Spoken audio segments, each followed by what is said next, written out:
Hey guys, Alex from 7th Hour Films back again with Kaguya-Sama Love is War Ultra Romantic. We started off Season 3 last episode. We have... I can barely read that, man. Miko Ino wants to be soothed. Miko has a lot of various sounds that she listens to, including, Positive Affirmations by Heartthrobs.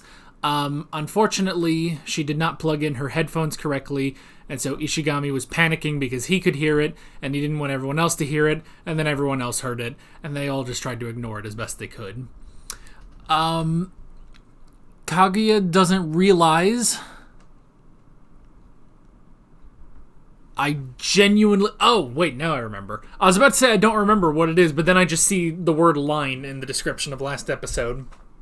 Yeah, so Kaguya learned the hard way of what the read receipt feature is online, and luckily Hayasaka was able to bail her out before Shirogane was able to deduce things from this, so yeah. And then Chika Fujiwara wants to battle. Right. So that was where they had an arm wrestling competition to see who's the strongest, and Kaguya was deemed the Muscle Queen, Princess Beefcake, because she was able to win the tournament and beat Shirogane. Although they weren't really taking it seriously for a while because they were just, touching each other's hands. But then Kaguya realized that her hand was sweating, so she just ended it really quickly and caught Shirogane off guard. Now, we don't know if she would have actually beaten Shirogane or not. However, there is evidence towards it because she is in the archery club, which means you gotta be pretty strong to pull a bow like she does. So yeah. I'm just going to keep it under the assumption that Kaguya is actually incredibly strong, and I really like that. Of course, Kaguya kind of being, one of the skinniest girls, A, in anime, and B, in this anime, honestly. She's a pretty lanky girl, but at the same time, I don't know, I just like that. I like that idea. It's like, oh yeah, she's really strong, actually. It's like, ooh, I like that. So I haven't really had Kaguya as a waifu in this show.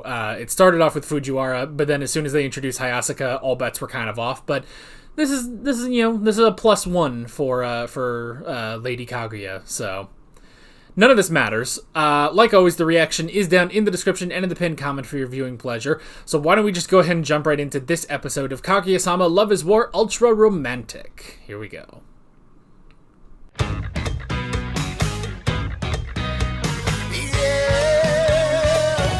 So, Fujiwara knows Hayasaka? When did that happen? Did I miss something? Like, I don't know. I don't know. When did Fujiwara meet? I guess they could just be classmates. Fujiwara kind of seems like the girl that would know everyone's name, even if she's not really friends with them. I could see that. Yeah. But it is kind of strange. Like, I didn't even think they ever met, but alright. Oh, Hayasaka.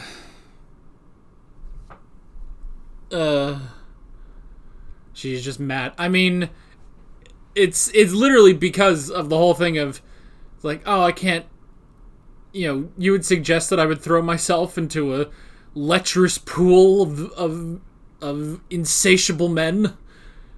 And then she just throws Hayasaka in there instead. So, like, okay.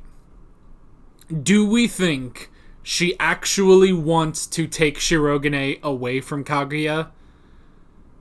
No. I think she just wants to have some fun,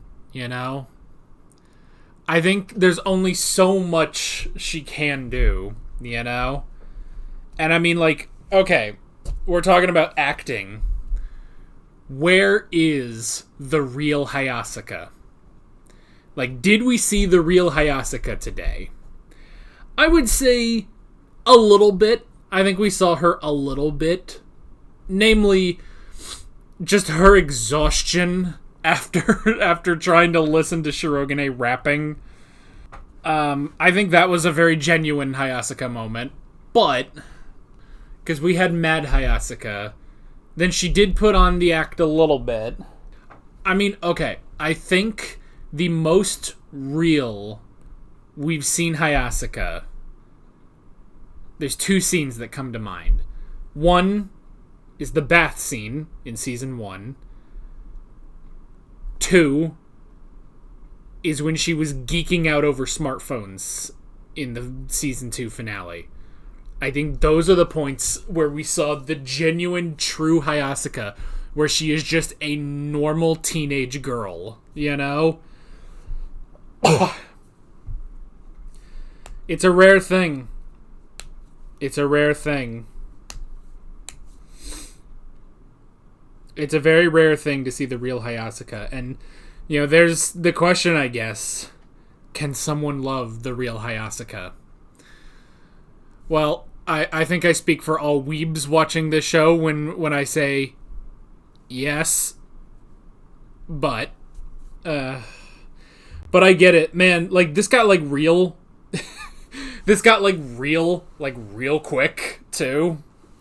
But I like the ending, you know, when she says, like, oh, I wanted you to remember a little bit of pain, you know? And that's, like, a serious thing. Like, geez, that's a hell of a thing to tell someone.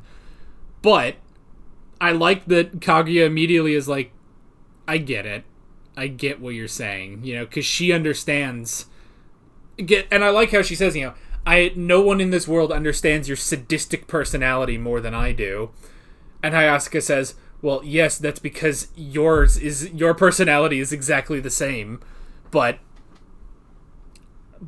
then saying, well, of course, we're practically sisters. And honestly, that's true. That's true. I mean, no one is closer to Kaguya than Hayasaka. Not even her own father, you know? Like, and considering, like, she's probably been Kaguya's personal assistant for a while now. And they're pretty much the same age, so yeah, they pretty much are sisters, so. I want Hayasaka to join the student council so that she can be a part of things, you know? I get they'll have to... I mean, they have to keep up the whole thing of... Because it's a secret that she's Kaguya's personal assistant, but I want that because I want her to be a part of it. The only thing I'm thinking is she too OP? Like, would some of these situations still happen if Hayasaka was there? You know? I don't know. I just want more Hayasaka, you know? And I like that moment where, you know, he recognizes her and she's off-putting now because, yeah, he kind of dumped her, you know? But she still had a job to do, which, to be fair, she did the job. She kept him away. And, you know, it's a thing of, like, the whole thing of, like, oh, well, maybe I can get him to fall for me now, which we don't know how far she would have gone, you know? We don't know how far she would have gone, but at the same time, like, we don't know if it would have even worked on Shirogane, you know? We don't even know if it would have worked, because she pulled out a lot of stops last time, and it didn't work, but this time, maybe she could have done it.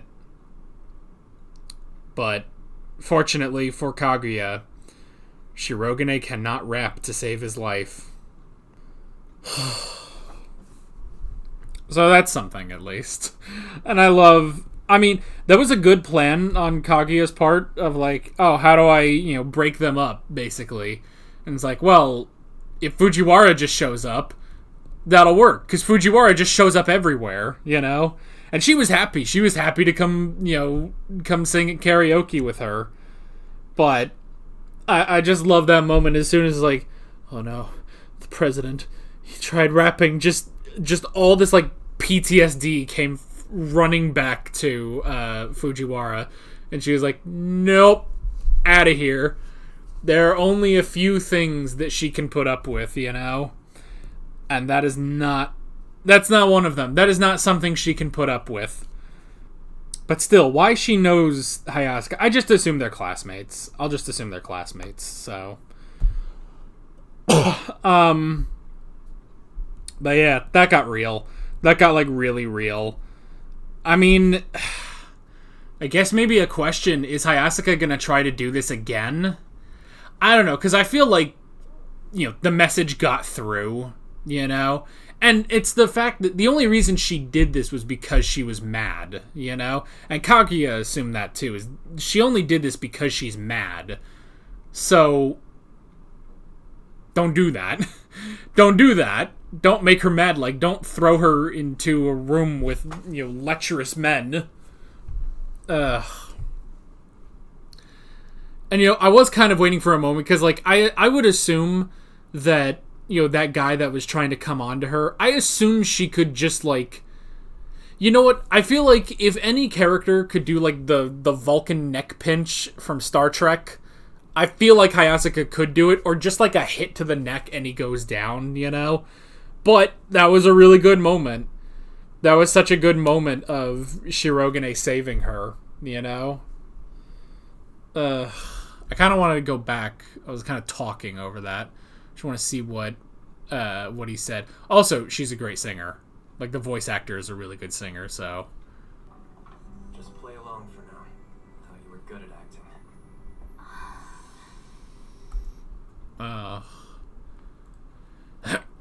So, yeah. Just play along for now. Thought you were good at acting. Oh, boy. And all of this, and I haven't even mentioned the first part of this story, which was Miko and Ishigami trying to be friends. I do like that they just point out that it's like, you know, oh, you know, you guys are being mean to each other, like someone would be mean to the person they have a crush on, and that just broke their minds.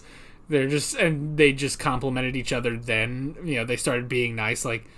It's like, oh, you're not half bad. It's like, thanks, you too. It's just like, they cannot comprehend crushing on each other, so.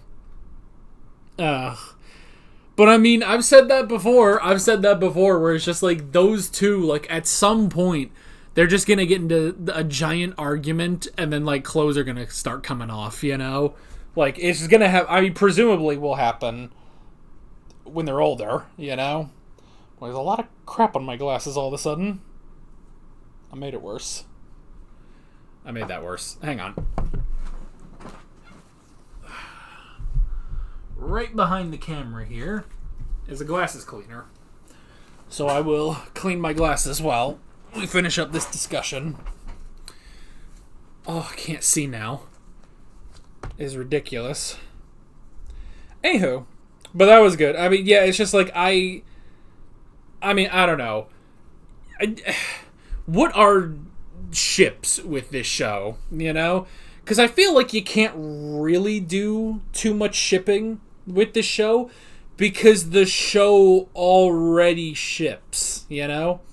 The show is all about one ship in particular, Kaguya and Shirogane, you know? Like, the fact that is basically our canonized... I mean, it's not... I guess it's not a canon ship yet, because they're not together, but, like, that's what we're building towards, you know? Like, I don't expect this anime to end with Kaguya suddenly being like, actually, Ishigami, I think I'm gonna go for him, and then Shirogane's like, well, that Hayasaka girl's cute, so guess I'll go with her. Like, I don't see that happening. Hang on, I'm trying to fold this properly. But, I don't know. What are ships, you know? Because, like, there's the ship of Kaguya and Shirogane, but is there a ship of Miko and Ishigami? Maybe? Is that, like, it, though? Is that literally all?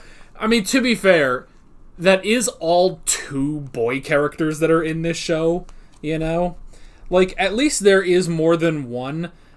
I will say that's a kind of just a weird anime trope I've seen of, like, hey, there's only one guy in this show, and it's like, what, like Sailor Moon, there's one guy in that show, and he is, like, destined to be with Sailor Moon, It does kind of leave all the other girls high and dry, though, which is probably why there are many ships between the different sailors, Sailor Mercury, Sailor Jupiter, Sailor Venus, Sailor Mars. Obviously, you've got Sailor Uranus and Sailor Neptune. So it's like there's so many ships between them because there's literally only one dude in this show. Sometimes there's not even a guy. Like I watched Heart Catch Pretty Cure, and there's just no dude in that show whatsoever, which means there are no ships, which is kind of nice. It means we don't have to take our time on that if we don't need to. But at the same time, it's like, well, there really is just no dude in this show, So at the very least, it's like, there are two dudes in this show, and both of them now kind of have a ship. There's the one that's like, the plot, and then the other one that's just like, well, Ishigami and Miko, they yell at each other. I guess we can ship the two of them. I mean, what are you going to do? Have Ishigami shipped with Fujiwara? I mean, you can. I feel like one of them would die by the end of that. Probably Ishigami. So, I don't know. I mean, I ship Hayasaka with myself, but I'm not in the show. So, this is probably the episode 2 that shows that it's like, yeah, good luck, all of you weebs with Hayasaka as your waifu, including me. It's just like, yeah, good luck with that. You're not strong enough. She will tear you apart, Yeah. I guess that's pretty much it. Good episode. It got real. It got really real in a way that I was just not expecting it to, but it was good. It was really good, and I'm excited to see where we are going next time. But that is basically it. With all of that being said, I'm Alex from 7th Hour Films, and I will see you guys next time. Take care. Alright guys, thanks for watching this video. There's a bunch of links on screen if you want to go click around any of those. There's a playlist with all of my Kaguya-Sama reactions, as well as another video you can go click on if you want. There's also a subscribe button and a Patreon button on screen, as well as other links in the description if you want to go check out any of those. See you guys later.